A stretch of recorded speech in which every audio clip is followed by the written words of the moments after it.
Have you ever known you were supposed to do something to be polite in a situation, but everything within you resisted doing it?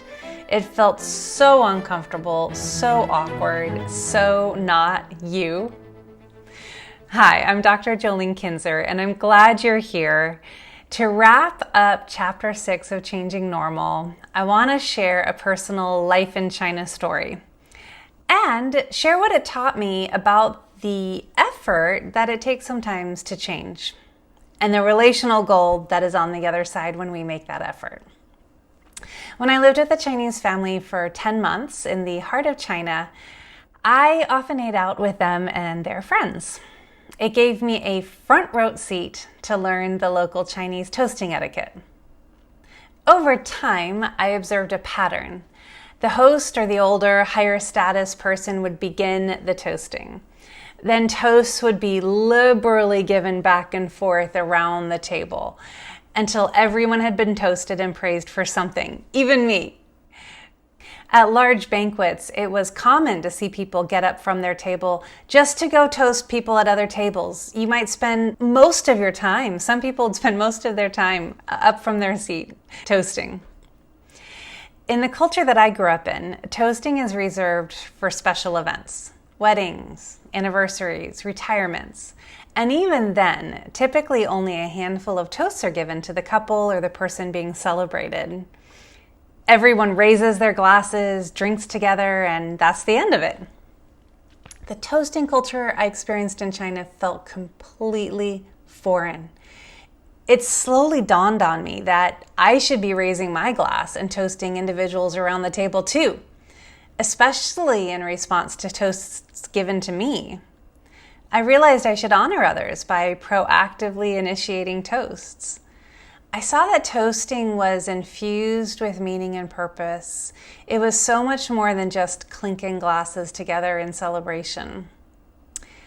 But knowing what to do and actually doing it are two different things, right? For many months, I felt like my glass was glued to the table. I'd put my hand around my glass to raise it up, but my arm just felt heavy, like I just couldn't do it. Toasting in this manner felt so uncomfortable. Everything within me resisted it.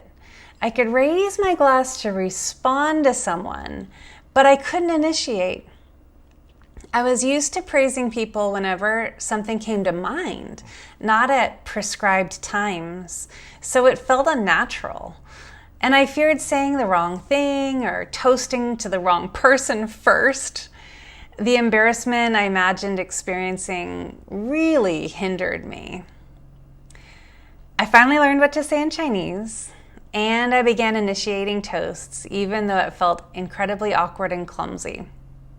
I still remember the first time I forced myself to push past the discomfort, to raise my glass and speak out a toast of praise. Though a small thing, it felt like such an accomplishment. I regularly prayed, asking God to fill me with genuine praise that I could share. And I gradually got used to it, even though it never became entirely comfortable. Why am I sharing this? Because changing the way we handle conflict, moving from our normal way to God's kingdom culture way, often feels similarly uncomfortable, unnatural, awkward, and foreign. Perhaps asking questions to understand interests or creating conversation space for dialogue about concerns, it feels as unnatural to you as toasting did for me. If no one modeled biblical conflict resolution and reconciliation practices in our families or our cultures growing up, should it surprise us that living this way feels unnatural? Intentionally working to discover and understand other people's interests has been one of the most transformative practices for my conflicts. Sometimes it takes asking multiple questions and lots of listening with a non-condemning posture before a person is willing to open up. They're not used to it. We sometimes have to prove that we are genuinely willing to listen by giving them time to think. But if a person opens up, we discover relational gold. These kinds of conversations take time, but God-honoring conversations are worth it.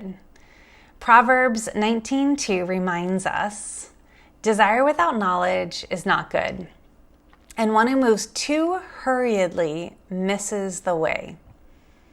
Let's give the time it takes to understand Christ's interests, others' interests, and our own interests, so as not to move too hurriedly and miss the way. Thanks for joining me for Chapter 6. I'll see you in the next video where we'll begin Chapter 7, Confession Apologies. I can't wait. See you then.